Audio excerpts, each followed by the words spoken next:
Meaningless, meaningless, everything is meaningless. Have you ever thought about this? Well, if you have, you are in good company. The richest, wisest man on earth thought about these very same things about 3,000 years ago, and he was raising these same questions. King Solomon. We're going to dive into the book of Ecclesiastes. There's so much going on there. I've heard whatever you think the most important book of the Bible is, whether it's Romans, the Gospel of John, whatever it is. What the second most important book in the Bible is the book of Ecclesiastes because it answers the question, it raises the question, what's the point? What's the point? And we're also in this video where I'm going to take a look at a clip from his name's Duncan Trussell. He was on Danny Jones' podcast, and he raised a really good question about wealth and being rich. And does that answer everything for everybody? The answer might surprise you, or it might not. I don't know. We'll dive into this and check this out. I'm actually going to go through the book of Ecclesiastes, read it, give commentary, bring up some questions, and I need this almost just for my soul, my spirit. I don't know about you. I want to hear it, and if you're a person that's not into the Bible, you're not into that whole religion thing or anything like that, it's still ancient writing, so just maybe take it from that angle. It's an ancient writing of what people a long time ago thought about, but it made the canon of what we call scripture, so it's still wise to listen to. I mean, I would say. All right. This is Ecclesiastes chapter 1. The words of the preacher, the son of David, king in Israel, or king in Jerusalem. Vanity of vanities, says the preacher, vanity of vanities, all is vanity. Replace that word vanity with meaningless. That kind of drives a little bit more home with me as meaningless, meaningless. Everything is meaningless. What advantage does man have in all his work, which he does under the sun? A generation goes and a generation comes, but the earth remains forever. Also, the sun rises and the sun sets, and hastening to its place it rises there again. Blowing toward the south, then turning toward the north, the wind continues swirling along, and on its circular courses the wind returns. All the rivers flow into the sea, yet the sea is not full. To the place where the rivers flow, there they flow again. All things are wearisome. Man is not able to tell it. The eye is not satisfied with seeing, nor is the ear filled with hearing. That which has been is that which will be, and that which has been done is that which will be done. So there is nothing new under the sun. Is there anything of which one might say, see, it is new? Already it has existed for ages which were before us. There is no remembrance of earlier things, and also of the later things which will occur. There will be for them no remembrance among those who will come later still. 3,000 years ago, he is writing. He is the king of Israel. I believe it really was King Solomon that wrote this in his later life. We're going to continue on, verse 12. I, the preacher, have been king over Israel in Jerusalem, and I have set my mind to seek and explore by wisdom concerning all that has been done under heaven. It is a grievous task which God has given to the sons of men to be afflicted with. I have seen all the works which have been done under the sun, and behold, all is vanity, and striving after wind. What is crooked cannot be straightened, and what is lacking cannot be counted. I said to myself, behold, I have magnified and increased wisdom more than all who were over Jerusalem before me. And my mind has observed a wealth of wisdom and knowledge. And I set my mind to know wisdom and to know madness and folly. I realize that this also is a striving after wind, because in much wisdom there is much grief, and increasing knowledge results in increasing pain. Does that resonate with you? The more that you become aware, the more that you learn, you realize how little we know, or really we don't even know the things that we don't know. And when you do get some wisdom, when you just become more desperate, because it's like, what's the point? The biggest questions aren't being answered. The biggest things that my soul is not being satisfied. I'm getting up, going to work every day. I might love my job. I might hate my job. It kind of fluctuates. It goes up and down. Sometimes I feel good about it. Sometimes I don't. And then It's like you become, even if you do love it, you're worried that you might lose it. And even if you hate it, you're like, why am I doing this? Chapter 2.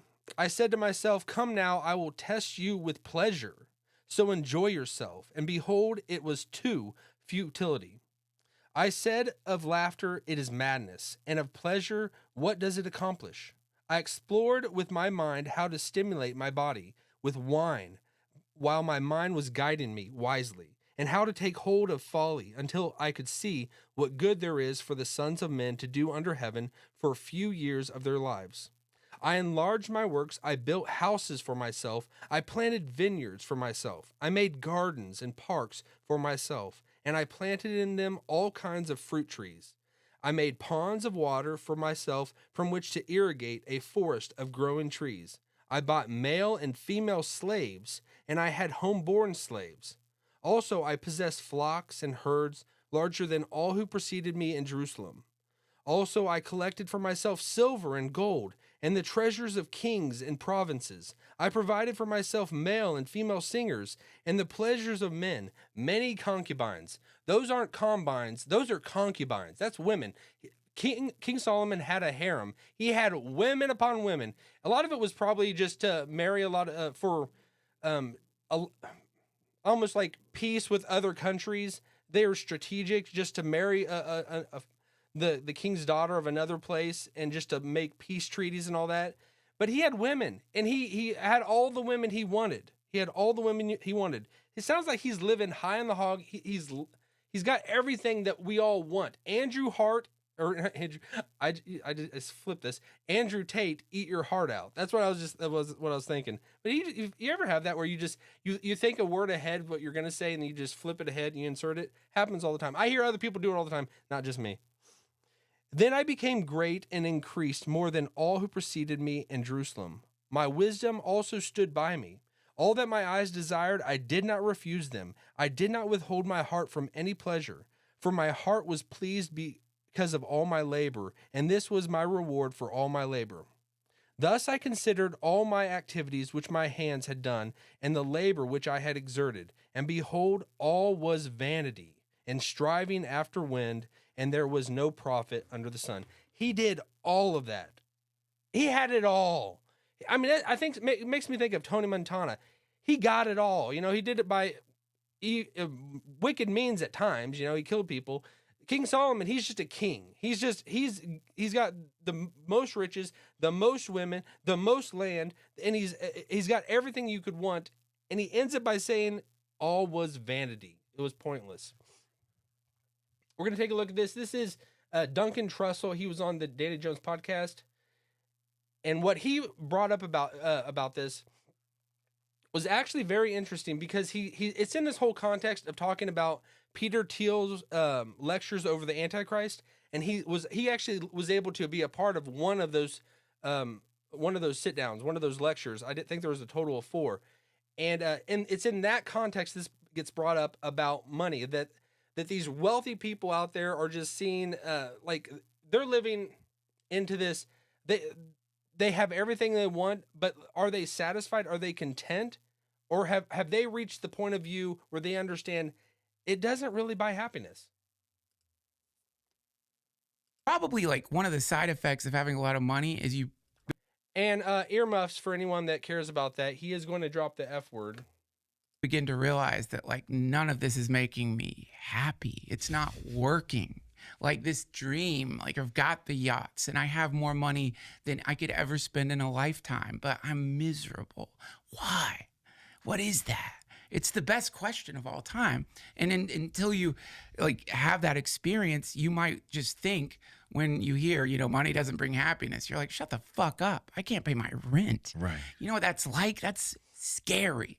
And so you imagine at some point when you have X amount of money in your accounts, all that background hum, anxiety, depression, all that stuff that you have attached to lack of money will go away, but it doesn't. Now what? You want to find something not so rooted in the world. So, and also, like the shit's about to hit the fan, and that's a perfect mind state to become a Christian. All right. What he said there is that's very strong, very strong. And I love he says that background, that hum of anxiety that you think that it's gonna go away. Once I can pay my bills, once I have everything I could ever want, it's still there. And it's the people that are on the top that realize that. And I think a lot of people they're if you're American, you're more well off than 99% of the rest of the world. You have more wealth, but and if you take it in that, if you are reminded of that, you're not like, oh yeah, you would say the same thing as him. Shut the freak up. You know what I mean? Like it doesn't help anything. I still got things I gotta keep earning. I still gotta make money. I don't have all that I need. I think I need more. We always just think we need more. And if that more equates to happiness, or we think that it's going to equate to happiness. But it doesn't. It doesn't. And any rich person out there, and I've heard Joe Rogan say this multiple times. He'll say that uh, all you need if you can go into a restaurant and you don't have to worry about the bill, and not everybody even can do that, but he said if you can do that, that's all you need. The rest is bullshit. It doesn't matter. Nothing else matters. Like that's all you need. And really, if we really dial it down, if we really pin it down, we don't need anything. The Bible even goes even further. With the Apostle Paul said, with food and shelter, with these we shall be content. Food and shelter, with clothing. That's all you need. Food and your basic necessities. But I mean, I don't feel like that. I don't. I always feel like I need to keep going. I need more.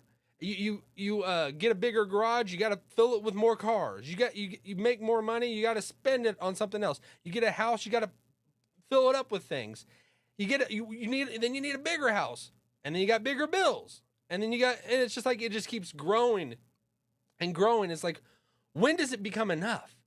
When does it ever become enough? If we really just forget about this world, the world that we're living in, and looking at everybody else, the Joneses over there, they got the perfect life, whereas they're probably struggling just as much as you or I am. And if we dial it down to the Bible, we see an example. That's why the grace of God, he gave us an example of King Solomon, who he lived that life. He had everything we could ever want. He had all his needs met. There was nothing else he needed at all, and he still is realizing it. And this is towards the end of his life, because we see through his life, he got led away from the Lord many times, and it was by the women that he married to. And that he started following after their gods. Oh, I'm wedded to this woman, so she's a pagan or whatever. I guess I'll just go and sacrifice to her god just to keep the peace. I don't want this woman getting mad at me, or her daddy getting mad at me. I'm just gonna go and I'm gonna do the sacrifices, and he gets lured in little by little, and he starts just falling away from the Lord, falling away from following God and his commandments. And that's why I would say this is towards the end of his life. He has experienced it all. He's an old man. He's reflecting. Chapter 2, verse 12. So I considered, says, so I turned to consider wisdom, madness, and folly. For what will the man do who will come after me after the king, except what has already been done? And I saw that wisdom excels folly as light excels darkness.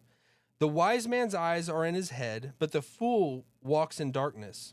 And yet I know that one fate befalls them both. Then I said to myself, as is the fate of the fool, it will also befall me. Why then have I been extremely wise? So I said to myself, this too is vanity. For there is no lasting remembrance of the wise man as with the fool, inasmuch as in the coming days all will be forgotten, and how the wise man and the fool alike die. So I hated life, for the work which had been done under the sun was grievous to me, because everything is futility and striving after wind.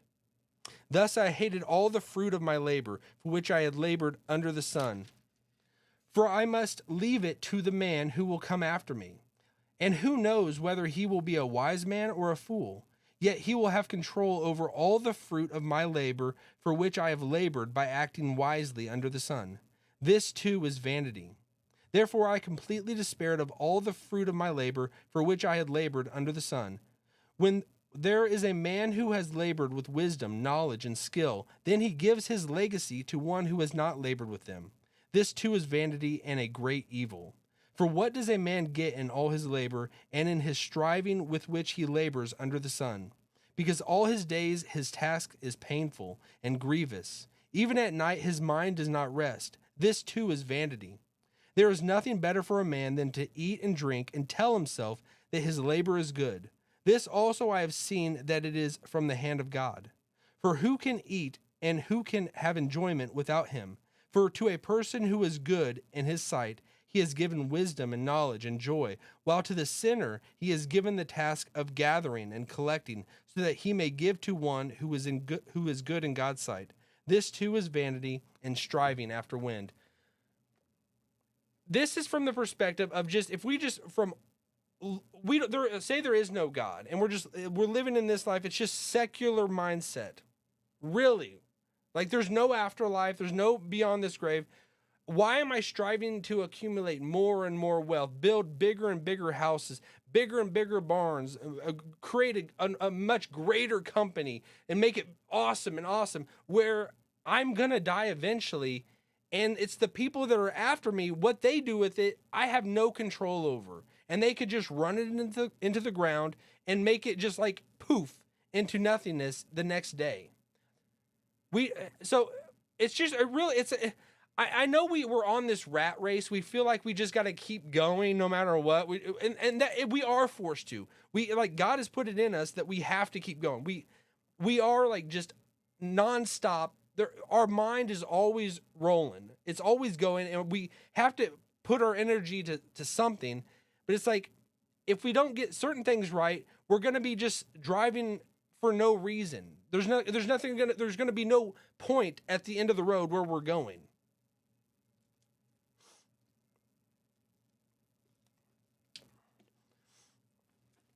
This is chapter 3. There is an appointed time for everything, and there is a time for every event under heaven, a time to give birth and a time to die, a time to plant and a time to uproot what is planted, a time to kill and a time to heal, a time to tear down and a time to build up, a time to weep and a time to laugh, a time to mourn and a time to dance, a time to throw stones and a time to gather stones, a time to embrace and a time to shun embracing, a time to search and a time to give up as lost, a time to keep and a time to throw away, a time to tear apart and a time to sew together, a time to be silent and a time to speak, a time to love and a time to hate, a time for war and a time for peace. What profit is there to the workers from that in which he toils? I have seen the task which God has given the sons of men with which to occupy themselves. I mean, I get tired. I get so tired in this life. I mean, just between you and me, like if I can make it through this life without, unaliving myself, sometimes I think I will be successful and I will have won the prize, because sometimes it does get extremely tough. It gets very tough in this life, and it's hard to keep going. And if and I know it can sound gay. Oh, you're not. It sounds gay. You just want to unalive yourself. You're suicidal, whatever. I wouldn't say I'm that at all, and I would never, because I mean, there's no point, because I know if I did something to myself, all I'm going to be doing is standing before God.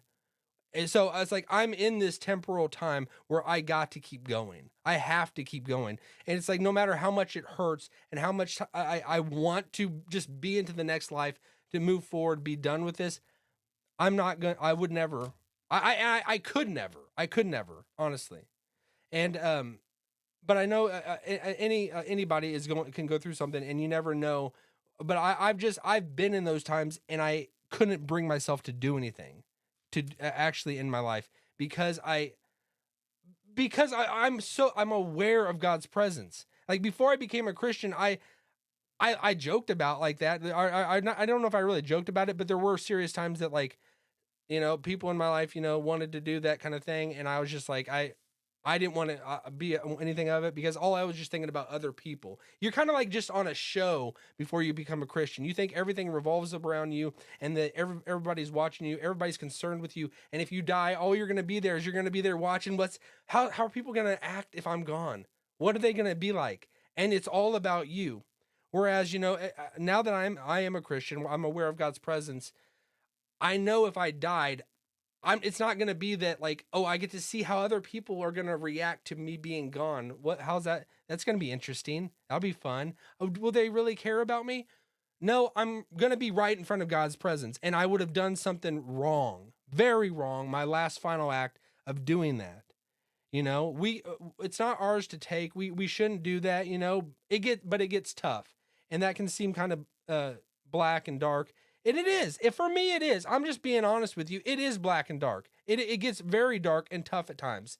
And I don't know about you. If everything's great for you, that's great. But I know it's not. I know it's not always great for anyone. I know it's not.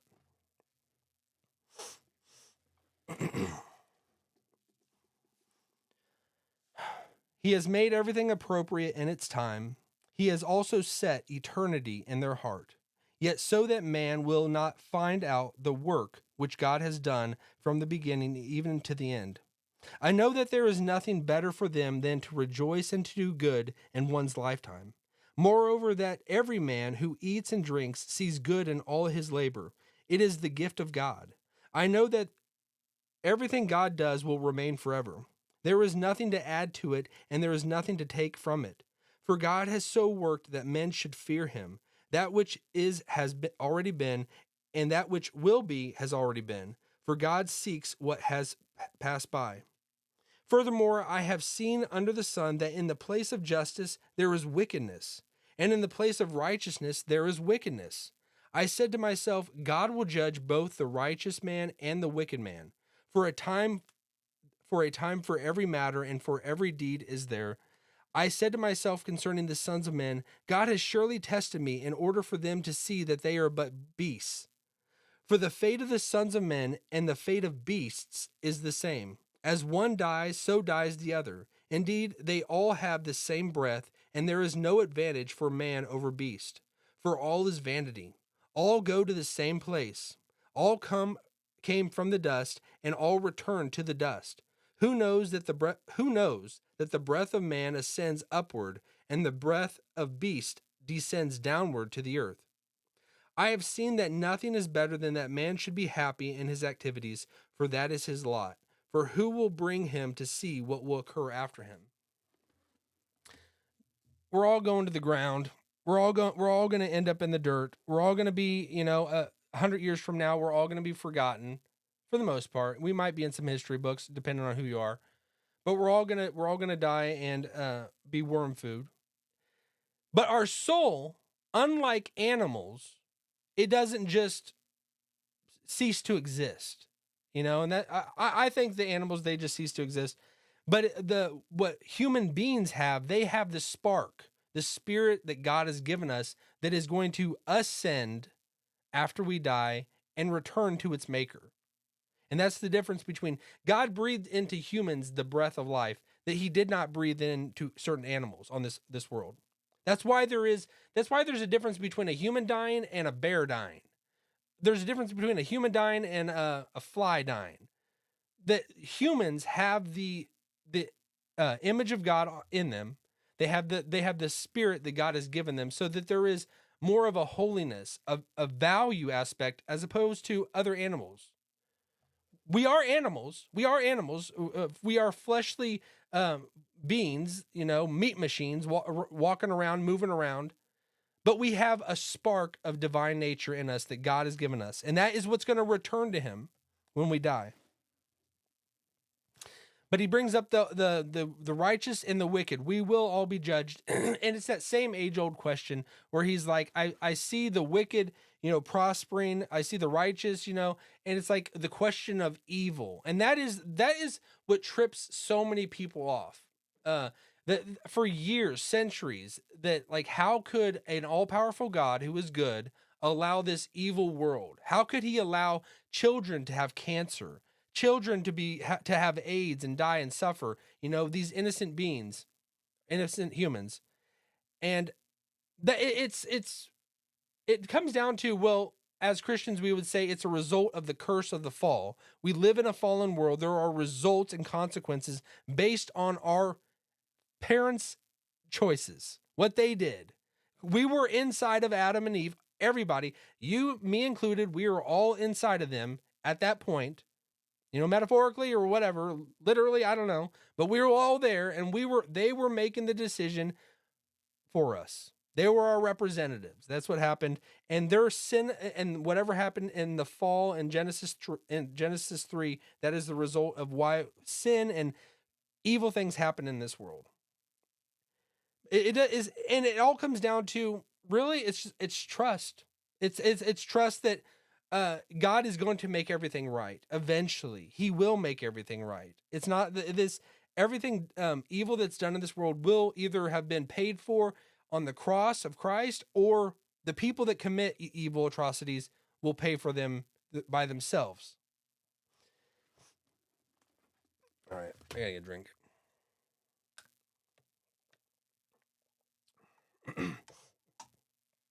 And I got my coffee as well. I gotta take the lid off. Do you ever have that where if you drink coffee, it's like you drink coffee and then you immediately gotta drink water, and it's like this back and forth, this yin and yang of, it just like it dehydrates you, and then you got to drink water. And I'm finding that the water I'm drinking is like almost making me more thirsty. It's reminding me of Dasani water, but it's not Dasani. Man, I have been into instant coffee. This guy that I follow on TikTok, actually I don't even follow him. I followed him at one point, but I just watch him every now and then. He's a news guy, and he brought up about instant coffee, and his followers were trying to say, you got to stop drinking that crap and drink the real stuff, and get away from that. But I've actually been drinking instant coffee based on that. I just wanted to, expand my repertoire. I want to be a utility man. I gotta be able to take anything. And so I started drinking it, and I like it a lot. It's Starbucks instant coffee. I could talk about coffee all day long. I'm a connoisseur. I love talking about coffee. It's like the weather. I love talking. I don't actually like talking about the weather. I like talking about coffee though. All right, chapter 4. Then I looked again at all the acts of oppression which were being done under the sun. And behold, I saw the tears of the oppressed, and that they had no one to comfort them. And on the other side of their oppressors was power, but they had no one to comfort them. So I congratulated the dead who are already dead more than the living who are still living. But better off than both of them is the one who has never existed, who has never seen the evil activity that is done under the sun.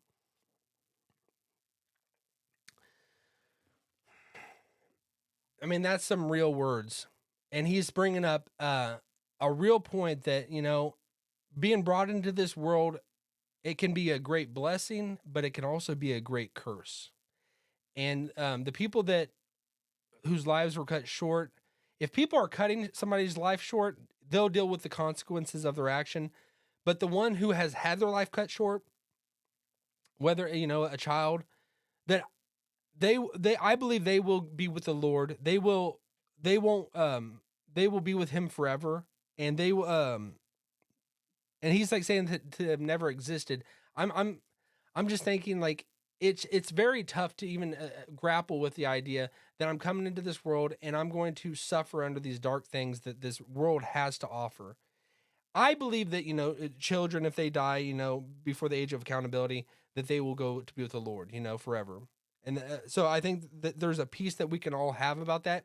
And I think that King Solomon, him talking about this, it's not that he's laying out like specific doctrine. He's really speaking from the point of view of somebody that is just asking questions, a regular person looking at it, and he's seeing that people that are suffering in this world, it just would be better if you just never existed. But I think there is a deeper truth that someone who does get their life cut short, they do go into the presence of the Lord. I believe that. And I think other places in the Bible hint at that. So that if you have lost a child or anything like that, that you can have peace in that your child is with the Lord.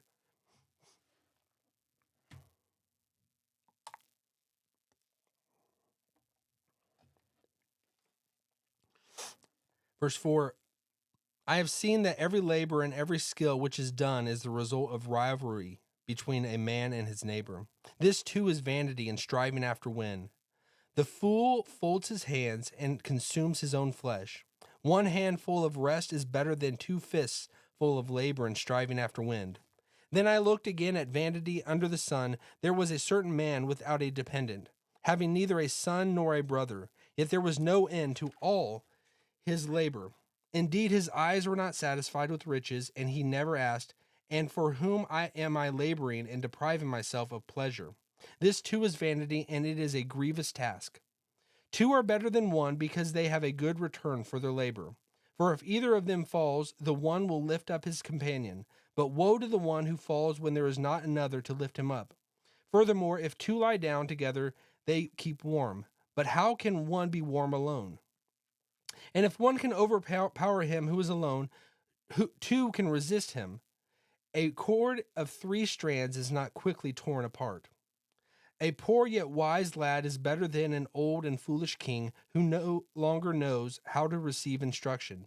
For he has come out of prison to become king, even though he was born poor in his kingdom. I have seen all this living under the sun throng to the side of the second lad who replaces him. There is no end to all the people, to all who were before them, and even the ones who will come later will not be happy with him. For this too is vanity and striving after wind. Chapter 5. Guard your steps as you go to the house of God, and draw near to listen rather than to offer the sacrifice of fools.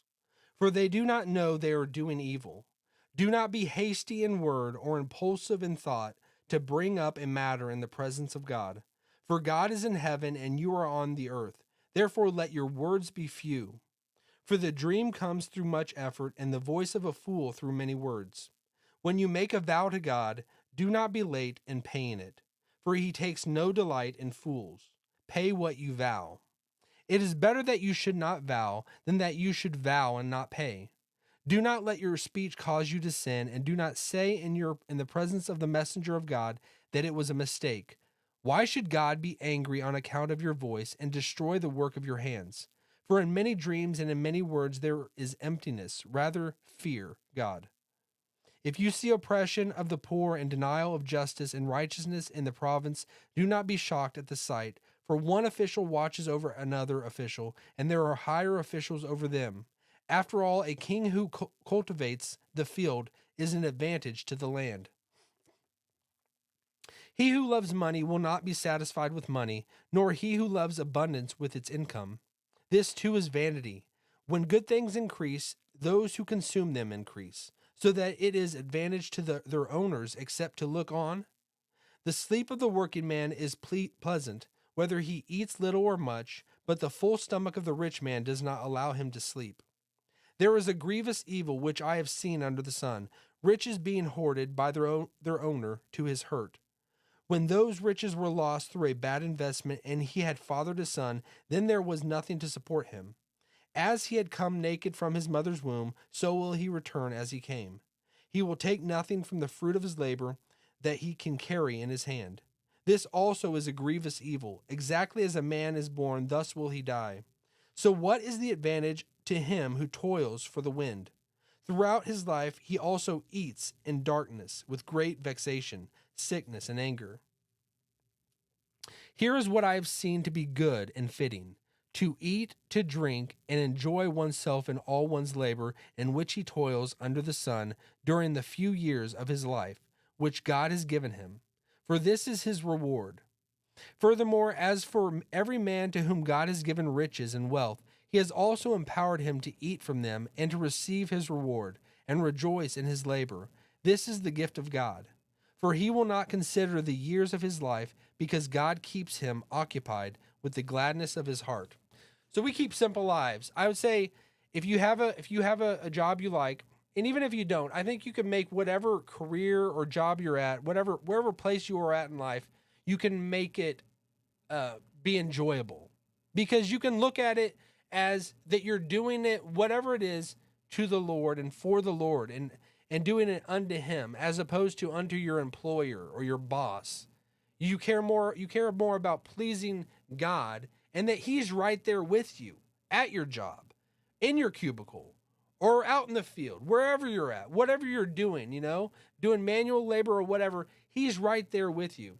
I do think that there is times where you lose sight of the presence of God based on being in close quarters, as opposed to be out in the world, out in nature, out in the landscape, the forest, the trees, seeing the sky, seeing the sun.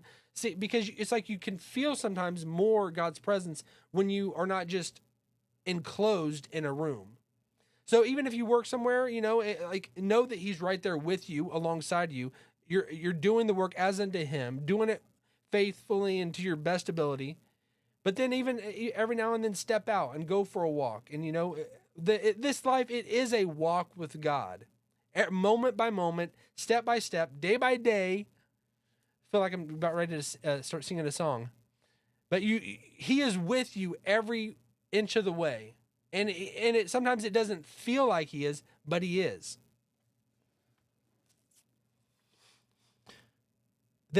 Chapter 6, there is an evil which I have seen under the sun, and it is prevalent among men. A man to whom God has given riches and wealth and honor, so that his soul lacks nothing of all that he desires, yet God has not empowered him to eat from them, for a foreigner enjoys them. This is vanity and a severe affliction.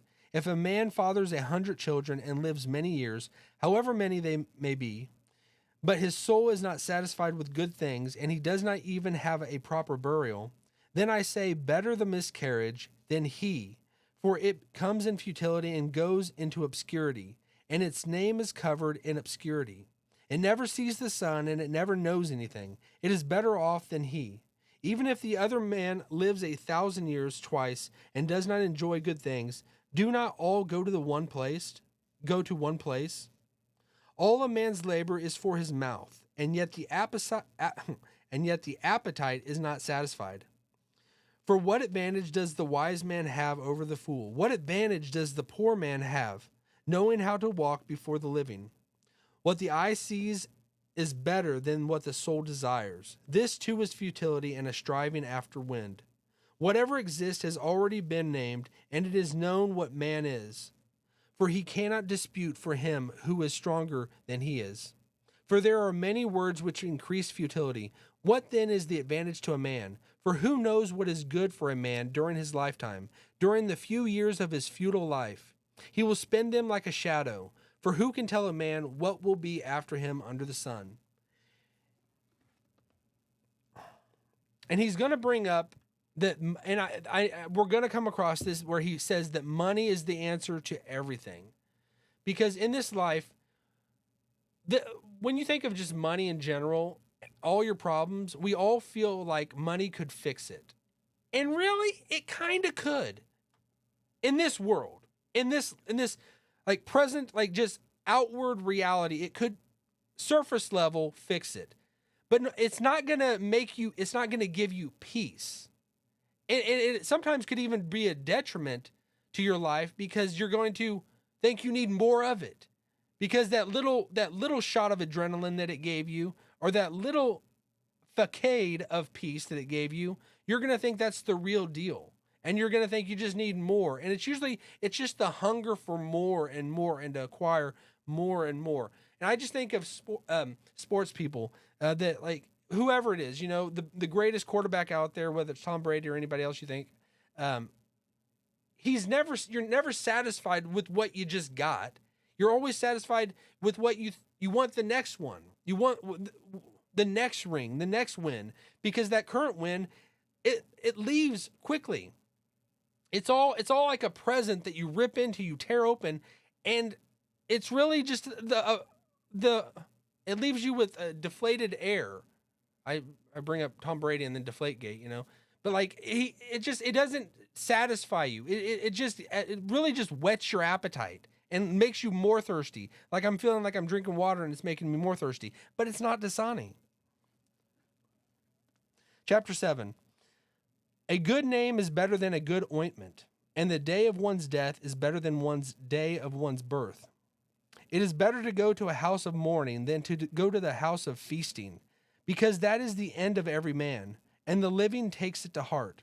Sorrow is better than laughter, for when a face is sad, a heart may be happy.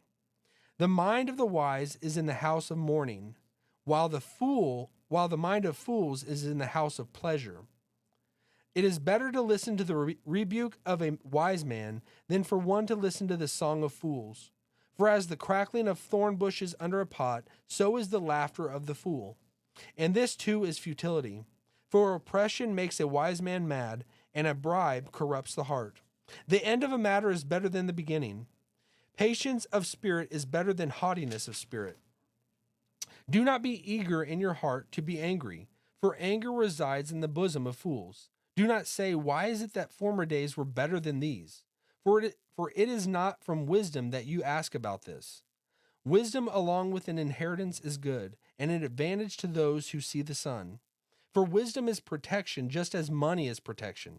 But the advantage of the advantage of knowledge is that wisdom preserves the lives of its possessors. Consider the work of God, for who is able to straighten what he has bent? In the days of prosperity, be happy. In the days of adversity, consider. I just butchered that. Verse 14. In the days of prosperity, be happy. But in the days of adversity, consider. God has made the one as well as the other, so that man will not discover anything that will be after him.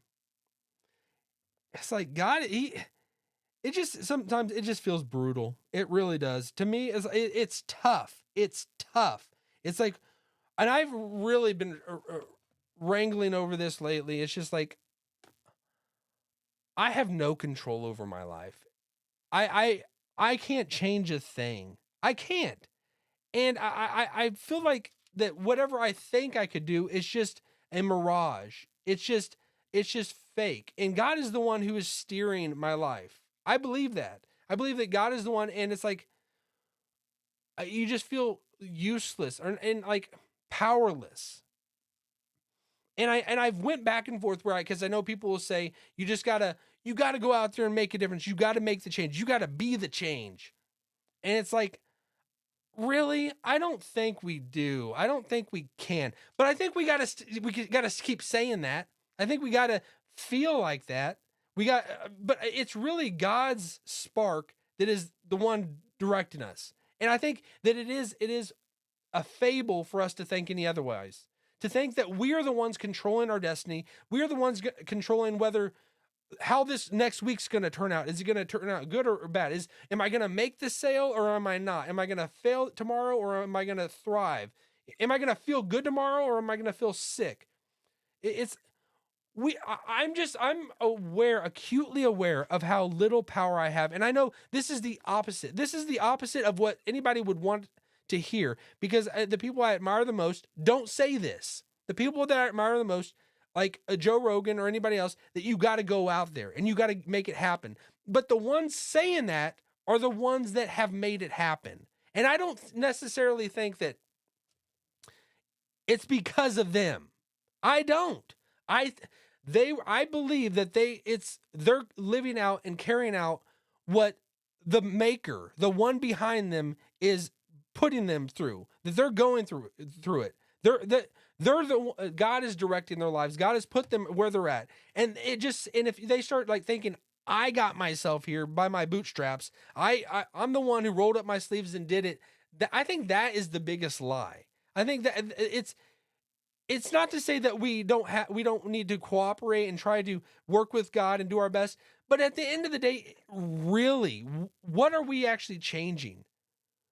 I've been out of work many times in my life, or lost my job at different points in my life, and tried to apply at different places. And it's like, it doesn't matter. You can put all your energy in and send out applications, do interviews. And and the times that I've not had a job or not whatever, and I was struggling or what, it didn't matter how much energy, how much I put out there, you know. I think I still had to keep going and doing the things, but it never really seemed like I was the one that made a difference. It seemed like the door was either open or closed before I got there. And it happened or happened not, irregardless of anything that I brought to the table. And I really think that is the thing. I think that is the legitimate viewpoint, but it's not to say that we shouldn't really keep trying. But I just think it's an illusion to think that we're actually doing anything, that we are actually the ones contributing or making a difference. It's the it's the unseen world and the God behind us, and probably a lot of other evil entities out there that are trying to steer us as well. But they're doing it ultimately from God. He's the one that's directing our lives. I have a really crude example that I'm gonna share with you all right now. And there was a time, there was like this a few months ago, out on my driveway, and this is gonna be like, it's gonna seem really weird, but there was a, what is it, like, it was like a centipede or a millipede on the ground, and it was on our back driveway, and I wanted it to go away from our house. I wanted it to get away from our house. I didn't want that bug around our house. I wanted it to go away. So, like, this is going to be very, very crude, very yucky. And you're going to understand why when I'm explaining this. I felt like God, in a sense, in a very, I'm being very tongue in cheek saying this, because I was standing over this centipede and I had a staff, this staff and I was directing its course of action. And all I would do is I would put the staff to the right of it, and it would have to go this way, and it would start to go the other way, and I would put the staff on the other side, and it would have to turn and keep going. And it's like the centipede is doing everything it can. It's like trying to just get away from this weird guy. It has no idea, but like, and no matter how much energy it's putting forward and trying to take one step ahead of the next and trying to just go and try, it's like the plans are in its mind, its little mind. But me above him was just every inch of the way, just like I was one to the next. Like the staff was going alongside of it and just keeping it and directed. And it's the line, the course that I wanted it to go. That I was sending it from my house out into the it was kind of out into my further like gravel driveway, but just to get it away from there or whatever. But I was wanting it to go there, but it was just trying to go, and I would just put it to this to the right of it, to the left of it, and I was just steering it. I could have made it go in an exact straight line. But it's just wanting to go every which way it was. And it's probably wanting to try to turn around and go back to the house or to the other side, to the yard over there, or to the yard over there, and trying to do all these things. It doesn't even know what's going on. And it's just a representation of us. We don't know what's going on. We're just like our heads on a swivel. We're just trying to go. But God is the one that's above us every step of the way, along the way, and He's directing our steps. It's going to happen one way or the other. We're going to go where He has determined we're going to go.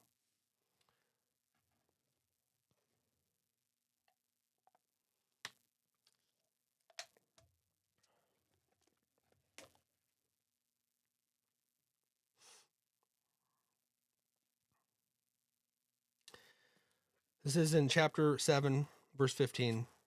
I have seen everything during my lifetime of futility. There is a righteous man who perishes in his righteousness, and there is a wicked man who prolongs his life in his wickedness. Do not be excessively righteous, and do not be overly wise. Why should you ruin yourself? Do not be excessively wicked, and do not be a fool. Why should you die before your time? It is good that you grasp one thing, and also let go of the other. For the one who fears God comes forth with both of them. Wisdom strengthens a wise man more than 10 rulers who are in a city. Indeed, there is not a righteous man on earth who continually does good and never sins. Also, do not take seriously all words which are spoken, so that you will not hear your servant cursing you. For you also have realized that you, likewise, have many times cursed others. I tested all this with wisdom, and I said, I will be wise. But it was far from me. What has been is remote and exceedingly mysterious. Who can discover it? I directed my mind to know, to investigate, and to seek wisdom and an explanation, and to know the evil of folly and the foolishness of madness. And I discovered more bitter than death the woman whose heart is snares and nets, whose hands are chains. One who is pleasing to God will escape from her, but the sinner will be captured by her. Watch out for women. Watch out for women. But watch out for men, women. Find the right man, and guys, find the right woman. There's people that aren't doing right on both sexes, you know? Behold, I have discovered this, says the preacher, adding one thing to another to find an explanation, which I am still seeking but have not found. I have found one man among 1,000, but I have not found a woman among all these. Behold, I have found only this, that God made men upright, but they have sought out many devices.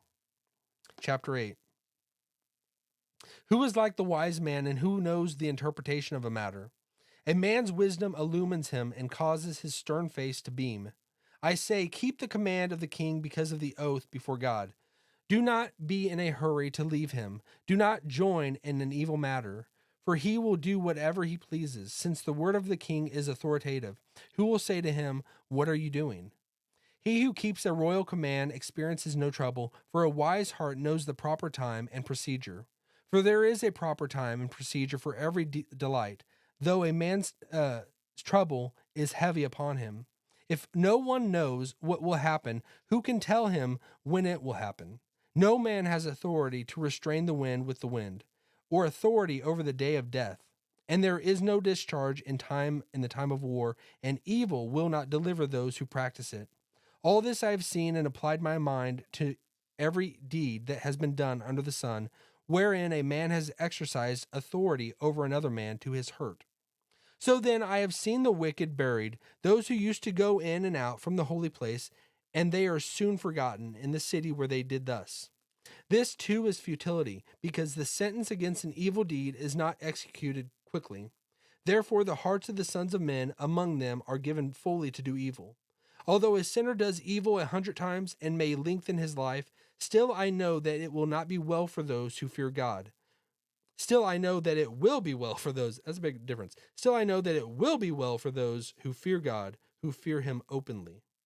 But it will not be well for the evil man, and he will not lengthen his days like a shadow, because he does not fear God. There is futility which is done on the earth. That is, there are righteous men to whom it happens according to the deeds of the wicked. On the other hand, there are evil men to whom it happens according to the deeds of the righteous. I say that this too is futility. So I commended pleasure, for there is nothing good for a man under the sun except to eat and to drink and to be merry. And this will stand by him in his toils throughout the days of his life, which God has given him under the sun. When I gave my heart to know wisdom and to see the task which has been done on the earth, even though one should never sleep day or night, and I saw every work of God, I concluded that man cannot discover the work which has been done under the sun. Even though a man should seek laboriously, he will not discover. And though the wise man should say, I know, he cannot discover. We're in chapter 9. There are a lot of questions. I mean, keep it from the. They didn't have all the things that we have now. You know, they led a lot more simpler lives back then.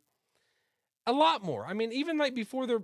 I mean, pretty much everyone who I'm talking to right now, you've grown up in a world where there's been internet, there's been cars, there's been electronics. We've had the light bulb for who knows how long.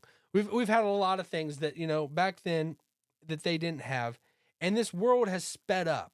It's increasing in knowledge and wisdom daily. We're about to reach general AI intelligence. The AI is like we're on the cusp of like massive overlord of AI. So things are hyping up and building up a lot more than back then, but they still had the same issues. And it doesn't matter if we reach AI, general intelligence, AGI, we're still going to have the same problems. And even if we reach where everybody has the plentiful of resources, more than we could ever handle, if we don't remind ourselves of what Scripture said thousands and thousands of years ago, we're going to come out worse, and we're not going to be satisfied. It's never going to be enough. We might be able to start doing just what we want, but in the deep part of our heart, we're going to still feel that emptiness because it's not a matter of the resources you have, or how much money, or how much women, or how much house, or how much whatever sports your sports teams win. Your sport teams win. My Chiefs, they won like 2 or 3 years almost in a row. They won 2 years in a row. They almost, it went pretty good. But like they lost this year, and it's never enough. It's like, did they ever win? Did my team ever go to the Super Bowl? You forget about it the next day. It's never enough. Whatever you have acquired, it's never enough. You never feel satisfied. It's like, it's always, you just want something else. You want whatever else is the other shiny object. You want other else is around the corner. We think that that's going to make me happy. And it's like, it never does. It never truly, fully satisfies. And King Solomon, like, this is the wisdom that God has given us. However you think the Bible got put together, it has stood the test of time. Ancient wisdom. And it's like, we've grown up in an age where I think the devil has rewired our brains to thinking whatever is new is good. Whatever is novel is great. As opposed to what has stood the test of time. That is the wisdom, the true godly wisdom that is from above. It's lasted. It's what matters. It's what's going to have a difference, because it's not, we're going to come up with things new and then they're going to fade away. What's lasting is God's wisdom. And it's what we're seeing from the Bible and from what this king said thousands and thousands of years ago. Chapter 9, for I have taken all this to my heart and explain it, that righteous men, wise men, and their deeds are in the hand of God. Man does not know whether it will be love or hatred. Anything awaits him. It is the same for all. There is one fate for the righteous and for the wicked, for the good, for the clean, and for the unclean, for the man who offers a sacrifice, and for the one who does not sacrifice. As the good man is, so is the sinner. As the swearer is, so is the one who is afraid to swear. Keep in mind, he's speaking from the perspective of just a natural man. If you have just the natural man, it's not to say that like everybody's the same. We're all going to end up in the same place. The same place he's talking about is the ground. We're all going to end up in the ground. So it's from just the natural secular mindset that he's speaking of. Verse 3, this is an evil in all that is done under the sun, that there is one fate for all men. Furthermore, the hearts of the sons of men are full of evil, and insanity is in their hearts throughout their lives. Afterwards they go to the dead. For whoever is joined with all the living, there is hope. Surely a live dog is better than a dead lion. For the living know they will die, but the dead do not know anything, nor have they any longer a reward, for their memory is forgotten. Indeed, their love, their hate, and their zeal have already perished, and they will no longer have a share in all that is done under the sun. Go then, eat your bread in happiness, and drink your wine with a cheerful heart, for God has already approved your works. Let your clothes be white all the time, and let not the oil be lacking on your head. Enjoy life with the woman whom you love all the days of your life, all the days of your fleeting life, which he has given to you under the sun. For this is your reward in life and in your toil in which you have labored under the sun. Always feel like the next shoe is going to drop. Does anybody, no matter what, no matter how many, if things are just rolling and going good, it's like you go ebbs and flows. It's like this roller coaster, up and down, up.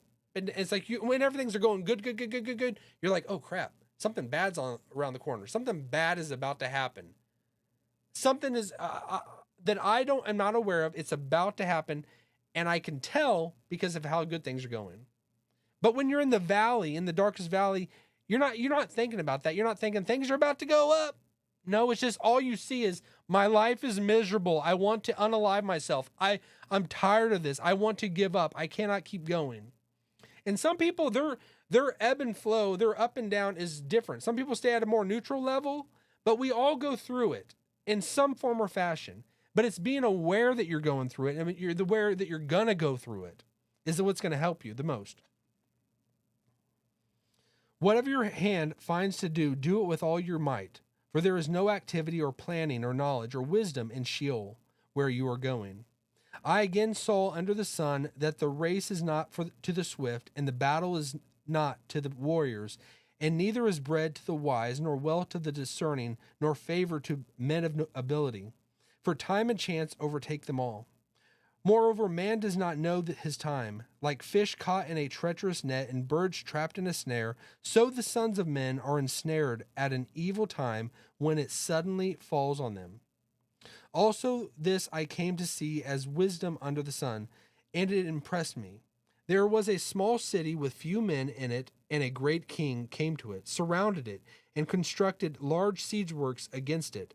But there was found in it a poor wise man, and he delivered the city by his wisdom. Yet no one remembered that poor man. So I said, wisdom is better than strength, but the wisdom of the poor man is despised, and his words are not heeded. The words of the wise heard in quietness are better than the shouting of a ruler among fools. Wisdom is better than weapons of war, but one sinner destroys much good. Chapter 10. Dead flies make a perfumer's oil stink. So a little foolishness is weightier than wisdom and honor. A wise man's heart directs him toward the right, but the foolish man's heart directs him toward the left.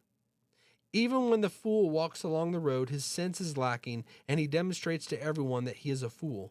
If the ruler's temper rises against you, do not abandon your position, because composure allays great offenses. There is an evil I have seen under the sun, like an error which goes forth from the ruler.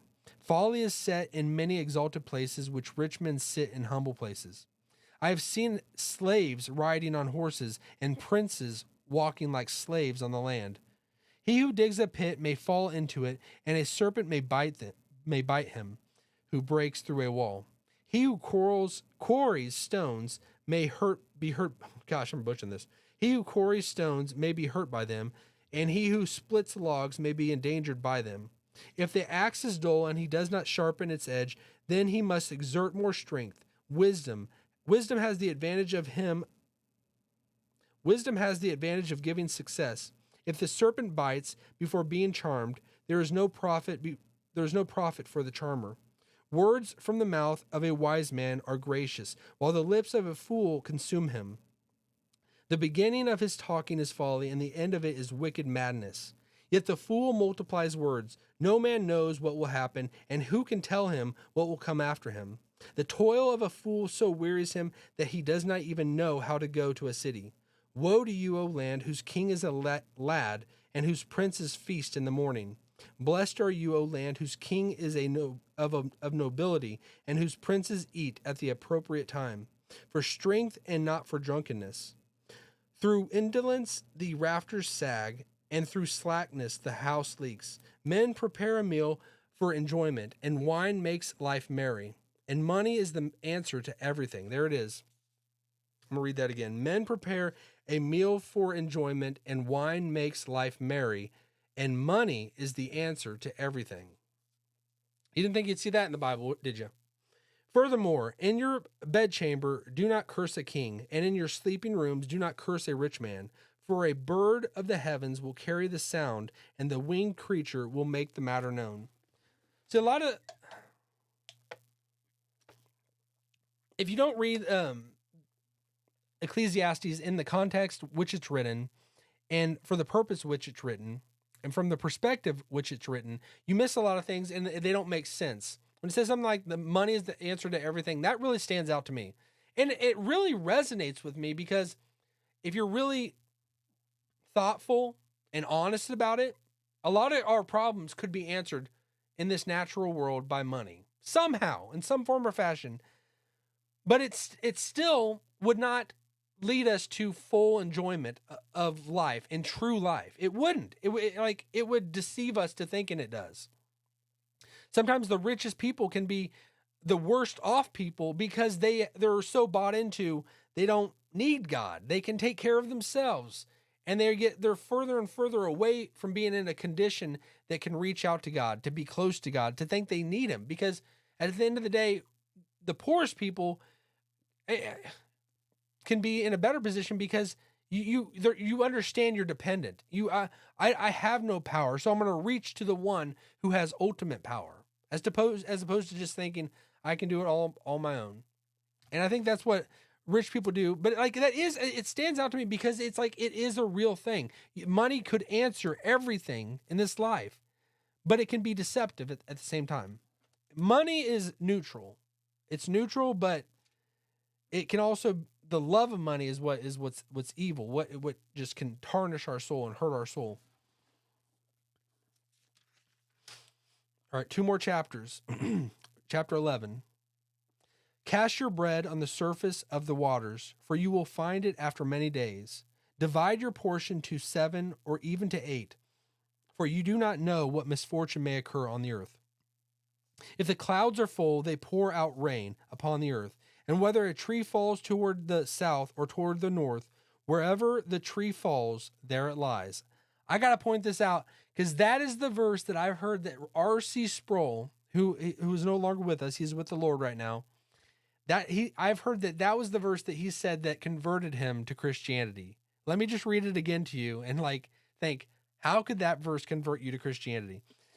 But verse 3, it says, if the clouds are full, they pour out rain upon the earth, and whether a tree falls toward the south or toward the north, wherever the tree falls, there it lies. And that verse converted arguably one of the greatest theologians we've had in a long time in history. You know, I believe R.C. Sproul he's a person that has been more of an influence in my life spiritually than really anyone else. Him and Daniel Thomas Lancaster are probably the biggest spiritual influences of my life. But it goes to show that God can use anything. Because at any moment, it's when God turns on the lights. It's when God enlivens our spirit that we reach out to him. It's at that moment that he does it. He calls us. He's the one who calls us, Lazarus, come forth. He's the one who says it. And it's like at that moment, our spirit is made alive and we come forth. So it's like God can use anything, but at the end of the day, it's really him that's doing it. You know, we're the one, that's just, I wouldn't even say cooperating. We're just like drug. We are drug. We are pulled to him. There's nowhere else we can go. He does it 100%. It's fully him. And if we want to try to assume like that 0.0001% to ourselves, it's just that much glory we're taking from him. We are.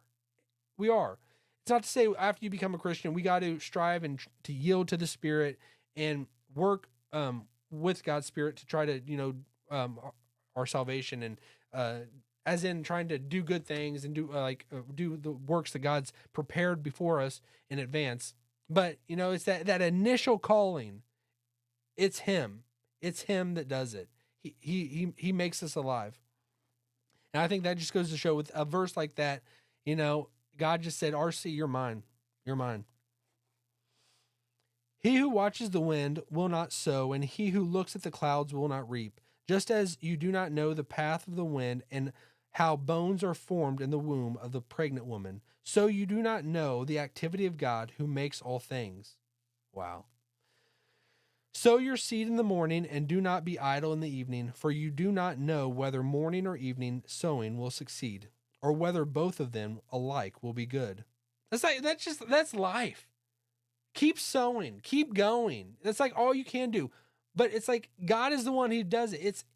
Like we're to just keep scattering seed, live our life, do the best we can, try to build whatever it is we're trying to build, try to go and make money, take care of our family, do whatever it is in our life that we're doing, Keep going. Just keep going. Give it all 110%. Every breath, leave it all out on the field kind of thing. But God is going to prosper and make alive what he wants to do, what he wants to happen. That worm, that I was directing, he wants to go every which way. God is the one saying, no, you're going that way. You're going that way. You're going that way for his purposes, Verse 7, the light is pleasant and it is good for the eyes to see the sun. Indeed, if a man should live many years, let him rejoice in them all, and let him remember the days of darkness, for they will be many. Everything that is to come will be futility. Rejoice, young man, during your childhood, and let your heart be pleasant during the days of your manhood, and follow the impulses of your heart and the desires of your eyes. Yet know that God will bring you to judgment for all these things. So, remove grief and anger from your heart and put away pain from your body, because childhood and the prime of life are fleeting. Anyone who's above the age of 30 understands that. All right, chapter 12. Remember also your Creator in the days of your youth. So this is going to be the summary, and the last chapter and the last verses is where he's went through everything, he's reflected on everything in his life, and he's going to come to a conclusion. And this is where he's going to give up these images and these metaphors, and they're really things that reflect certain parts of life. We're going to get to them, and it's almost like a euphemism for something deeper. Like your body is breaking down, you're losing your teeth, everything, you're decaying as we speak. It says, I'm going to start this over, verse 1 of chapter 12. Remember also your Creator in the days of your youth, before the evil days come and the years draw near, when you will say, I have no delight in them. Before the sun and the light, the moon and the stars are darkened, and the clouds return after the rain. In the day that the watchmen of the house tremble, and the mighty men stoop, the grinding ones stand idle because they are few, and those who look through windows grow dim. He's talking about those who look through windows. Your eyes, you're losing eyesight. The grinders, there's not many left of them. Your teeth are falling out. And the doors on the street are shut as the sound of the grinding mill is low, and one will arise at the sound of the bird, and all the daughters of song will sing softly. Furthermore, men are afraid of a high place and of terrors on the road. The almond tree blossoms, the grasshopper drags himself along, and the caperberry is ineffective. For man goes to his eternal home, while mourners go about in the street. Remember him before the silver cord is broken, and the golden bowl is crushed, and the pitcher by the well is shattered, and the wheel at the cistern is crushed. Then the dust will return to the earth as it was, and the spirit will return to God who gave it. Vanity of vanities, says the preacher, all is vanity. In addition to being a wise man, the preacher also taught the people knowledge, and he pondered, searched out, and arranged many proverbs. The preacher sought to find delightful words and to write words of truth correctly. The words of wise men are like goads, and masters of these collections are like well-driven nails. They are given by one shepherd. But beyond this, my son, be warned. The writing of many books is endless, and excessive devotion to books is wearying to the body.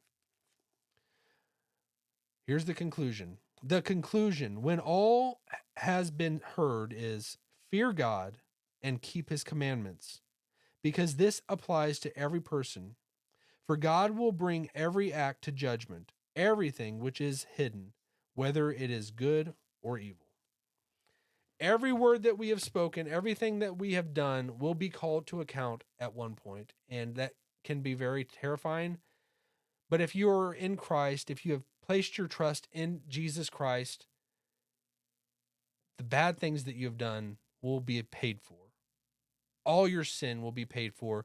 You will be evaluated on Judgment Day when we will stand before the judgment seat of Christ. Christians, believers that are saved, from all history, we will be evaluated, and at that point, it will be just a matter of rewards that Christians, the things that they have done in their life, good things that they have done, will stand the fire, the final test of fire that God delivers to all of us. But your sin will have all been paid for, So that's the biggest thing. But he sums it up well. He says, "Fear God and keep His commandments." That's it. And what's his commandment? Trust in the one whom he has sent. That is his commandment. Of course, there are all these other commandments. Not everything applies to individual, every single person. It's different, you know, it applies differently. But the main commandment is trust in Jesus. And then you come to him, get cleaned up, and then he will wash you to walk out new, to walk out, to be Lazarus who has come forth. Remove his the bandages, remove all these things that were covering these the diseases or whatever we had, the suffering that we went through. Remove them, and we are going to walk into newness of life, and that's what it is. All right, we'll leave it at this. I hope you have a wonderful day. I hope you have a wonderful rest of your Sunday, a great week ahead, and just know that God is with you. Whatever you're going through, God is with you. Christ is with you, and have a great day. God bless you. I could see the cracks form in the paint, growing like a fire. What do I say?